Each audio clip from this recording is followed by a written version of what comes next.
Okay, this is going to be reading for Taurus, my Taurus fans. I say in Western astrology I have Gemini rising, but in Vedic astrology I have Taurus rising. And it took me a little time to be accepting of that. In any case, this is going to be your reading for Tuesday, January 28th. We're going to do a brief overview, a general reading, a career reading, and a love reading.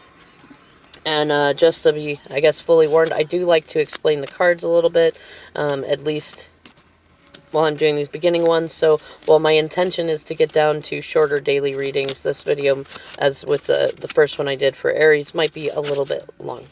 And that's okay. We'll just enjoy however long it ends up being. So, alright. Thank you, Spirit, for a few cards for Taurus. January 28th. General reading. Oh, goodness. Alright. Alright. Okay, definitely you. Whew. You got some things going on, don't you, Taurus? Alright. Oh, alright. Alright. Take you. One more card, please, Spirit. I know you got a lot going on. Let's get a basic overview for Taurus here. Okay, I just saw something go through there. Alright, come on, Taurus. Maybe we're just supposed to get the one. Or the two cards. Alright, well, I'm getting a sense on that this is where we shall stop. So your shadow card, which is the card that ends up on the bottom of the deck when the shuffle is done and the cards have fallen out, is the Hierophant, which I love in this deck. So in the Rider-Waite deck, it is the Pope, it is the Aquarian spiritual leader of things, which is funny because we're an Aquarian moon too, so I mean it is relevant. But I love it because the Hierophant, a lot of people they see them as the wisdom keeper and the religious leader is very dogmatic, and in this Alice in Wonderland deck he is the caterpillar, and yeah, sure, he is kind of dogmatic about things, but he's very pompous and he's very much riddles, and he's got his big hookah, and he's connected very much with spirit, and he's just so absurd, which is really that good connection. So Taurus in general, in fact, the irony is that this in the Rider-Waite deck is the card of Taurus, so or it's one of the cards of Taurus anyways. So really, like, whatever is going on, you're already really feeling a sense of getting connected and getting connected with spirit and the earth and things like that. So keep doing that. This is an upright. That is good. Keep working on that. You do you, for sure. Now, the only two cards that popped up, which is funny, the Magician and the Tower, but in reverse. Now the Tower, well, let's start with the Magician. Okay, Magician is the second card of the deck. It is the first one to follow the Fool, and it is when the Fool, who is considered to be the young person striking out, leaving home, who knows that whatever he comes across is going to be a wonderfully unfolding adventure. Now, when the Fool gets to this stage, my favorite way to think of it in this deck is think of the Johnny Depp from the Alice in Wonderland remake, right? He's having fun, he's absurd, he's got all the tools that he needs, and he doesn't mind making some messes along the way, because as we get through manifestation, we realize that those messes that created are really just sources of contrast that help us figure out what we want and what we don't want, and they can be cleaned up, sometimes they can just be left, and once you get to a certain level, you can manifest them away, right? The other card, the Tower, now in upright, the Tower is about a shakeup. The Tower, and it's funny. I mean, it really is absurd. I love this deck. I mean, it's got, like, you got a hand coming down, sort of a claw, and a weird sort of, like, lizard guy staring at him. And then you see this rabbit, and he's just kind of sitting on top of this, it's not quite a writer's desk, but this little desk. And, I mean, he doesn't even really look afraid, does he? I mean, he's kind of like, okay, this is weird, interesting, weird, a little bit of an absurd shakeup of things, and it's good because the Tower card, although in the Rider-Waite deck it's a tower and you got two people jumping off of it and fire and all this stuff, it's a good shakeup. Whatever it is needed to be shaken up in order to give you the contrast you needed to manifest something that you wanted. But in reverse, it suggests a stubbornness and ongoing chaos and things that are not quite changing. If you look at the metaphor, like this otherwise happy rabbit is falling into this hand and lizardy thing, right? So what that's telling me is that in general, you got some good stuff going on that you're manifesting. Like, you're connected with spirit, you're doing good there. In fact, right behind that is Temperance card. You're dipping your toes in some good spaces. But you're also dealing in... Well, the hit that So I'm kind of getting a sense that... In fact, it's not even necessarily something that you... I mean, you're making some messes. That's okay. But I'm getting the sense that actually this reverse tower, this ongoing chaos, is not likely with you, but it is to do with something you've been waiting for, maybe money-wise or family-wise or relationship-wise, to where it is still in progress and there is still some ongoing chaotic stuff that's going on, and that you just need to do you. You just need to stay in this caterpillary, puff on your bong and connect with spirit, and then be creative and just work on your manifestations. And if you do that, then this will get worked out. Okay, Taurus. Well, that was definitely much shorter than I feared and that it would be, because I tend to be wordy and stuff, but okay. Yeah, so that was your general. Let's do a few cards for your career side, your money side. And you are typically... The second house is ruled by Taurus in astrology, which I often consider to be the closet, the place where we put a lot of our material possessions and things like that. And it very much has to do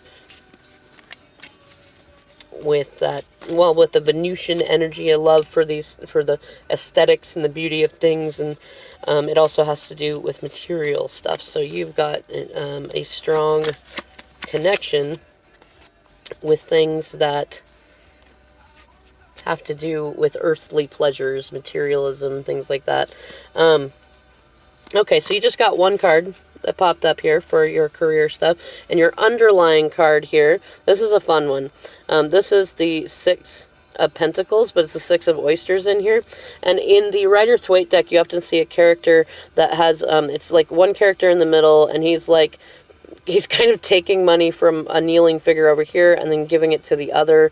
He's got a little scale in it. And I kind of think of him as like the Robin Hood characters, like, take from the rich and give to the poor kind of thing. And it usually suggests like I want to say a rightening of the scales, and sometimes it can represent somebody looking, like making a choice to come back to something, which you can kind of see in that she's looking into the direction over here, and she's got pentacles, she's got the oysters, and she's got her cake. And I love this card. To me is the have your cake and eat it too kind of thing. And like, I'm getting the sense for you today, Taurus, that it's not just about having your cake and eating it too. It's about the joy of sharing that cake with others. Yeah, that's kind of the sense that I'm getting on that. And I think you're already doing that, in fact. And I'm getting the sense that you are, you made this cake, you just, you could have sat and enjoyed it yourself, but you're really wanting to share it with others, and you are looking back at those that you want to share it with. And definitely just keeping that energy, even if they don't necessarily accept it. Just keep it open and available to them. And in the meantime, enjoy your cake. That's kind of been your shadow state. Don't be afraid to sit and eat a piece of cake by yourself. It's not weird. It's not wrong. Sometimes we need to give ourselves permission to enjoy and indulge in things without necessarily having to have someone else say, oh, yes, it's okay for you to indulge. And if you do need that, I am the one telling you that is okay. And it's interesting because the one card that came up for you in this career sense is the Queen of Hats, right? And she is the Queen of Hearts, the Queen of Cups, right? Now, in upright, she kind of represents Scorpio energy, but it could also be a Cancer or Pisces. Now, in upright, she's very motherly, she's very psychic, she's very intuitive. She usually in the Rider-Waite deck is sitting on a throne that's just on this tiny little island and surrounded by ocean and stuff like that. And it's kind of similar here. But on here, she's more on the edge of a river. And she's, you know, she's not gazing in her cup in this one. She's kind of holding it open towards the water. Now, in upright, this is someone who is fairly mature, especially emotionally. She might be rather quiet, but mostly because she's very intuitive and she's intuiting the things that she needs to do. And because she's the Queen of Hearts, she is usually very loving. And this doesn't necessarily have to be a she. This could be a male figure too, who is kind of in the feminine. But in reverse, this is somebody who can be very malicious, and especially in... So, I mean, typically, the Queen of Cups in reverse is somebody who's not very stable emotionally. They're somebody that is manipulative, and because they have a strong... Well, they have a strong intuitive sense, but they're not really connected with spirit. Like, if you see, like, the cup would be emptying out back into that water, so they're not even... You know, they're using their emptiness, for a lack of a better way to put it, to drive things. And it's, you know, it's... If you think of the Queen of Hearts from Alice in Wonderland, in reverse, this is the Queen of Hearts who would be off with their head, right? For the littlest things, really. And so whatever it is that, I mean, you've got this background stuff going on to where, you know what, you have your cake and you're good with eating it and you're good with sharing it, and you're looking back at those that you would like to share it with, friends and families and loves. And there's, you know, there's somebody... I'm kind of getting the sense that part of this is you, but maybe like an old you, that like you're still working on... You're still working on overcoming some of those aspects of yourself, but especially because Scorpio is your polar opposite. So, you know, if you look at it, so especially sun sign wise, or any of them, for like if you have Taurus as a sun sign, your moon sign ends up being Scorpio. It's sort of like if your ascending sign is Taurus, your descending sign is Scorpio. So we all have some aspects of both. So these definitely, I mean, if there's any part of yourself that you're still working on that can get kind of catty and you know, misuse things and be stubborn and be that mother who knows just how to cut off your head, cut off the heads of those that piss her off, definitely work on that. But I'm really getting more of a stronger sense that this is somebody else, either... In fact, it's somebody that you're aware of is in your environment somewhere, and they are not very happy about you sharing your cake for whatever reason. And I'm getting the sense that maybe you have a focus on them.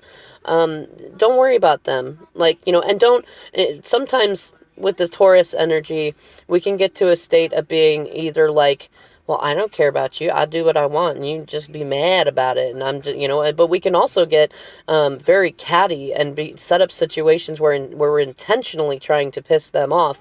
And there's really a fine balance between saying, you know what, this is my cake. I can share it with who I would like to. I can keep it to myself if I would like to. I can, you know, and even being in a state of in fact, Taurus, another energy of Taurus is the Empress embodiment of love. I mean, you can get to a state to where you can get into the Queen of Cups and be like, you know what, I don't have to like you, and this is my shit, and that's my person, and this is my stuff, and blah blah blah. And then like you're manifesting your own doom in that. The Queen of Cups in reverse is very much somebody that kind of manifests her own problems and blames it on others, whereas you can decide to be in this state with anybody who is being like this, and just recognize that all things come from love. We all have traumas, we all have different things that we go through, and say, you know what, I'm willing to share my cake with you too if you'd like. I'm not going to force it on you, and you know, but I'm also not going to like use that stubbornness and turn it into stability of your own self-worth, that you don't need to be bothered. You really don't need to be bothered. You don't need to be threatening. You don't need to worry about any of it, right? And it's interesting because, I mean, this is career stuff for you, Taurus, so whatever it is that's going, I mean, you know, and because this is oysters, we can confirm that that's it. But whatever it is, like, it's, you know, career-wise, it's probably more your focus on this reverse Queen of Cups, whether it's a part of yourself or somebody else in your world that is being this person, that is preventing you from really enjoying this cake. really indulging in it, which is very much a Taurus thing, you know, especially chocolate is very much a Taurus thing. So, I mean, in terms of career stuff, I would suggest don't even worry about, don't worry about whoever or whatever this is, whether it's a man or a woman or a part of you. It is already being worked out.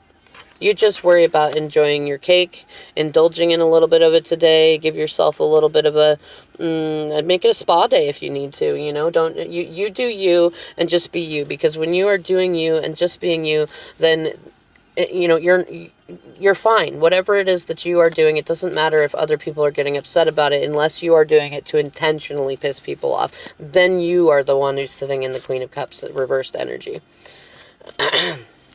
All right, let's do a couple cards for your love reading for the day, January 28th, 2020. I see the Empress floating around in there somewhere. I don't know if she's going to be available or not. Oh, what do we got here? Oh. Okay, okay. Thank you. Do we have any more cards for Taurus? Basic love. And remember, these are just basic ones. It can take long enough to do basic ones, so if you need personal private reading, I will have the email. You can reach me in the description. Ooh. Ha, that's funny. Okay. So, we got 2 cards. And in your shadow card, in your underlying issues card, we have the Queen of Hats, right? We were just literally working on that. But she's an upright.